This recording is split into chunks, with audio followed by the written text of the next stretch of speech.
इसलिए कि ये पोता हजरत इस्माइल ज़बी का है, इसीलिए शोरा ने कहा था एड़ियां अपनी जमीन पर जो रगड़ते असगर। करबला ओ करबला तेरे संभाले ना संभलता। या अली शेर खुदा आपके बेटे शब्बीर हुक्म दे देते तो सूरज भी उगलता पानी। मेरी गुफ्तगू का ये मौजू नहीं था, लेकिन बीच में बात आ गई। करूं क्या, ये खानका ही ऐसी हुसैनी है, जब आता हूं तो जिक्र हुसैन या औलाद हुसैन हो ही जाता है। हालांकि मैंने औलिया कामिलीन के हवाले से, आप यकीन जानिए, मैंने हसन बसरी की बात सोची थी, हबीब अजमी की बात सोची थी कि इस पर गुफ्तगू करूंगा। ये वाकई है, उधर जब क़याम गाह से निकला तो ये सोचा हबीब अजमी पर बात होगी, हसन बसरी पर बात होगी, वली होते कैसे हैं इस पर बात होगी, किस तरीके से हफ्ता उसूली करने वाला हबीब अजमी इतना बड़ा शेख हो गया कि गौसे आजम के मशाइख में उसका नाम लिखा हुआ है। अल्लाह अकबर, ये बात की जाएगी। मगर जनाबे वाला, ये मेहमान बदस्ते मेजबान, मुर्दा बदस्ते जिंदा, बात दूर चली जा रही है, तेजी के साथ आगे बढ़ता हूं। अर्ज ये कर रहा था, सरकाराने अहले बैत इत्तहार की बात आई, ये तो घराना ही कुर्बानी वाला, लेकिन हमको सीखना क्या है? हम कमा के खुश नहीं है, वो लुटा के खुश है। सैयदा कायनात की जिंदगी देखिए, लुटाया ही लुटाया, लुटाया ही लुटाया, दिया ही दिया। मौला हसन फरमाते, मेरी माँ को जब भी मैंने दुआ करते देखा, कभी सैयदा पाक अपने लिए दुआ नहीं करती थी, हमेशा उम्मत के लिए दुआ करती। ये मौला हसन पाक कहते, लुटाया ही लुटाया।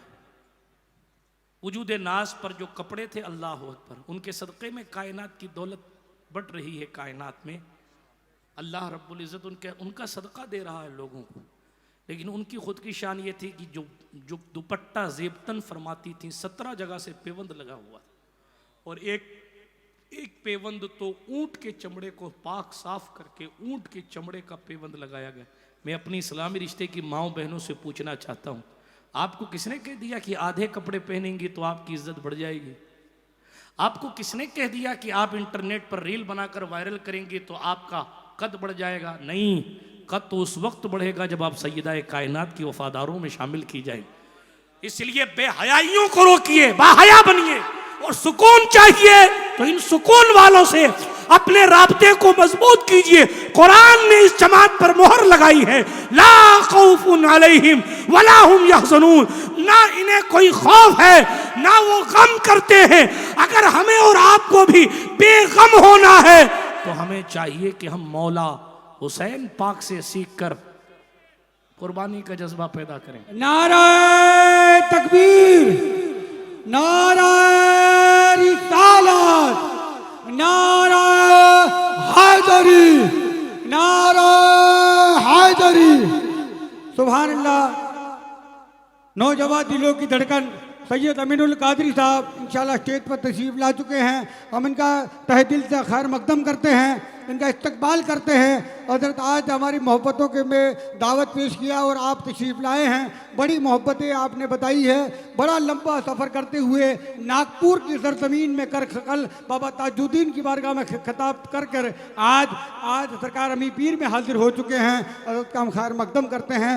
हज़रत आप तमामी हज़रात तशरीफ़ रखें, अभी भी जहाँ जगह नज़र आती हो वो जगह को पूर कर ले। आज अपने पास बिल्कुल वक्त नहीं है, वक्त को ज़ाया ना करते हुए आप बखौर बयान समाप्त करें। दुरूद शरीफ पढ़ लीजिए। अल्लाहुम्मा सल्ली अला रूह मुहम्मद फिल अरवाह व अला जसदिही फिल अजसाद व अला क़ब्रिही फिल क़ुबूर। हमारे आपके दरमियान हमारी इस महफ़िल के खुसूसी ख़तीब तशरीफ़ फरमा हो चुके हैं। बस तेज़ी के साथ दो चंद मिनट में अपनी गुफ्तगू को इख्तिताम की सरहद तक लेकर आता हूँ। तवज्जो है आपकी? हाथ उठाकर कहें या हुसैन। सुभान। अर्ज़ ये कर रहा था, हमें और आपको जो सुकून की तलाश है वो रॉन्ग साइड मत तलाश कीजिए। मुस्तफ़ा जान रहमत के वफ़ादारों की राह पर चलिए, इंशाअल्लाह सुकून खुद ब खुद आ जाएगा और ज़िंदगियों में इनकलाब बरपा हो। मैं बात कर रहा था हज़रत सरकार हबीब अजमी की, इसी पर अपनी गुफ्तगू को ख़त्म करूं। कभी सरकार हबीब अजमी का हाल ये था कि वो हफ्ता वसूली करते थे, और कभी तौबा करी अल्लाह की बारगाह करम में तो हालात ऐसे बने, वाक़या लंबा है। हालात ऐसे बने कि सरकार हसन बसरी की दहलीज पर जाकर तौबा की, और जब ताइब हुए तो अल्लाह ने उनकी मकबूलियत को आम कर दिया। लेकिन सिर्फ इतना अर्ज़ करता हूँ, सरकार हबीब अजमी ने अपनी ज़िंदगी में इनकलाब, थोड़ा सा इनकलाब बर्पा किया, और ऐसी तब्दीली अल्लाह रब्बुल इज़्ज़त के फ़ज़ल से उनकी ज़िंदगी में आई कि दुनिया भी संवर गई, आखिरत भी संवर गई। कल जो हफ्ता वसूली करता था आज उस मंजिल पर पहुँचा, आज इस मंजिल पर पहुँचा। अल्लाह अकबर कि जब हज्जाज बिन यूसुफ का जुल्म आम हुआ तो सरकार हसन बसरी हज़रत हबीब अजमी के यहाँ पहुँचे। हज़रत हसन बसरी पीर हैं, हज़रत सरकार हबीब अजमी के आए और कहा, हबीब तुम्हारी खानकाह में क्या मेरे लिए जगह है? हज़रत सरकार ख्वाजा हसन बसरी बहुत बड़ी ज़ात है, सरकार मौलाए कायनात के भी खलीफा हैं, बरिवायत दिगर हज़रत इमाम हसन पाक के खलीफा हैं। हज़रत सरकार हसन बसरी रदी अल्लाह ताला अन्हु हज़रत सरकार हबीब अजमी को आपने फैज़ान दिया, निगाहे नाज डाली, दिल की दुनिया में इनकलाब बर्पा किया। वो शख्स जिससे लोग नफरत करते थे उससे दुनिया मोहब्बत करने लगी। वो शख्स जो कल हराम कमाने की कोशिश में था, अल्लाह अकबर, एक वली की नज़र पड़ी। अब इस बंदे का लेवल क्या हो गया, बस इसी पर अपनी गुफ्तगू को ख़त्म करूँगा, इसलिए कि मेरे बाद वो ख़तीब जलवा फरमा है जिसको सुन सुन कर लोग खिताबत करते हैं, इसलिए बहुत तेज़ी के साथ इस जो है वो अपनी तकरीर को ख़त्म करता हूँ। लेकिन सिर्फ इतना बताना चाहता हूँ आपको कि सुकून की मुतलाशी बनना है तो सही रास्ते पर आइए, इंशाअल्लाह अल्लाह आपको वो मंजिलें देगा कि आप और आपकी नस्लें भी याद करेंगी। बिरादरान मिल्लत इस्लामिया, हज़रत सरकार हसन बसरी ने हज्जाज बिन यूसुफ के जुल्म से बचकर हबीब अजमी के पास पहुँचे। तुम्हारी खानकाह में मेरे लिए जगह है। वो एक वक्त ऐसा था हसन बसरी जैसे पीर कामिल को भी लोग अपनी जगह ठहराने से डर रहे थे, इसलिए कि जालिम हुक्मरान हज्जाज बिन यूसुफ सख्ती करेगा। हुकूमत जिसके हाथ में होती है, जिसकी लाठी उसकी भैंस, क्या कुछ करबला में हुआ हुकूमत के जोर पर, वो हमारी आपकी निगाहों के सामने है। सरकार हबीब अजमी ने कहा, हुजूर आपकी खानकाह है, आप ठहरिए, मैं आपको क्यों मना करूंगा। सरकार हसन बसरी को ठहराया गया। हजरत हसन बसरी खानकाह में जैसे ही दाखिल हुए, हज्जाज बिन यूसुफ के सिपाही पीछे पीछे आ गए, और हज्जाज बिन यूसुफ सकफी, वो बदबख्त शख्स जिसने खाना काबा के पर्दे में आग लगवाई, वो हज्जाज बिन यूसुफ सकफी है, उसकी फौज आई, हजरत हबीब अजमी की खानकाह के बाहर आकर खड़ी हो गई और कहा, क्या हसन बसरी आए हैं? हम उनको तलाश कर रहे हैं। अल्लाह वाले तो झूठ नहीं बोलते, अल्लाह अकबर। हजरत हबीब अजमी ने कहा, हाँ आए, वो अंदर हैं। हसन बसरी ने सोचा कि यार ये कैसा मुरीद है, पहले बुलाया भी खानकाह में बचाने के लिए और अब पुलिस को बता रहा है कि हाँ अंदर हैं, जाओ पकड़ लो। सिपाही अंदर पहुंचे, घूम फिर के वापस आ गए, उनको हजरत हसन बसरी नजर नहीं आए। वापस आए, फिर आके पूछा हबीब अजमी से, क्या हसन बसरी आए हैं? कहा आए, अंदर हैं। फिर पुलिस के एहलकार वापस पहुंचे, फिर कमरे की तलाशी ली, खानकाह की तलाशी ली, फिर सरकार हसन बसरी नजर नहीं आए, वापस आ गए।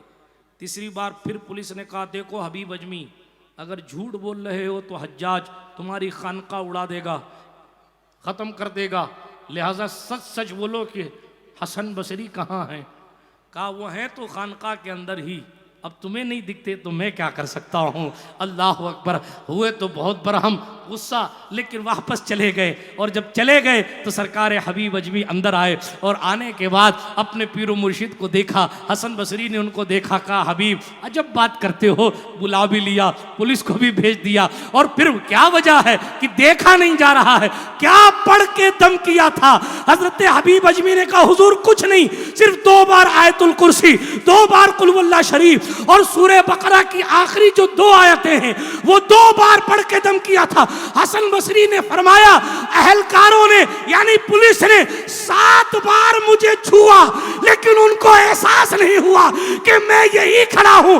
मैं अर्ज कर रहा हूं 2 बात, एक तो ये, कल जो हफ्ता वसूली करता था आज 2 बार कुल वल्लाह पढ़ के इस मंजिल पर पहुंचा सकता है। ये वलियों का फैजान है। और दूसरी बात, जब एक वली चाहे तो अपने तसर्रुफात को इस शान के साथ दिखा सकता है कि हजरत हसन बसरी को रूपोश कर दिया गया और फौजी देख नहीं पाए। एक जुमला याद रखना, अभी अभी ज़हन में आया, हबीब अजमी 2 बार कुल वल्लाह पढ़ दे तो हसन बसरी नजर नहीं आते। इमाम हुसैन वजीफा कर देते तो, इमाम ज़ैनुल आबिदीन कुछ पढ़ के दम कर देते तो। लेकिन वहां लुटाना था और दीन को बचाना था, सैयदुल शुहदा का मनसब पाना था, क्योंकि सुकून उसी में था। इसीलिए हमें और आपको सही राह पर सुकून तलाश करना। तौबा करो, इस्तिग़फ़ार की कसरत करो, नमाजों की पाबंदी करो, फिजूल खर्ची से बचो, इल्म दीन हासिल करो। बग़ैर मखारिज के कोई कुरान पढ़ता है उसकी नमाज नहीं होती, अगर लहने जली उससे होती और माना फासिद होता है। इसलिए कुरान मखारिज के साथ पढ़ना सीखो, मुस्तफ़ा करीम अलैहिस्सलातु वस्सलाम की सुन्नतों को सीखो, उस पर अमल पैरा हो, अपने महबूब सल्लल्लाहु अलैहि वसल्लम के दीन के आमिल भी बनो, खादिम भी बनो। माह मदीना अपनी तजल्ली अता करे। ये ढलती चांदनी तो दोपहर की है। जो कुछ बयां हुआ सब आगाज़ बाप था। अल्लाह पाक कहने सुनने से ज़्यादा अमल की तौफीक अता फरमाए। गुफ्तगू के दरमियान कोई जुमला गैर शरई निकल गया हो, बल्कि अपनी ज़िंदगी की तमाम ख़ताओं से हज़रत अमीर पीर सरकार चिश्ती रहमतुल्लाह अलैह के उर्स के पाकीज़ा मौके पर अपनी तमाम ख़ताओं लग़्ज़िशों से अपने रब की बारगाह में रुजू करता हूँ। आप सबको गवाह बनाकर अस्तग़फ़िरुल्लाह ताला रब्बी मिन कुल्लि ज़ंबिन व अतूबु इलैह व आखिरु दावाना अनिल हम्दुलिल्लाहि रब्बिल आलमीन। अस्सलामु अलैकुम व रहमतुल्लाह। सुभान अल्लाह, माशाअल्लाह। बिल्कुल वक्त को ज़ाय न करते हुए हमारे मोअज़्ज़ज़ अजीम खतीब, जिनका पूरे हिंदुस्तान में जिनका खिताबत का डंका बजता है, ऐसे सैयद अमीनुल कादरी साहब को मैं दावत पेश करूंगा कि सैयद अमीनुल कादरी साहब खिताबत की कुर्सी पर तशरीफ़ ले आए।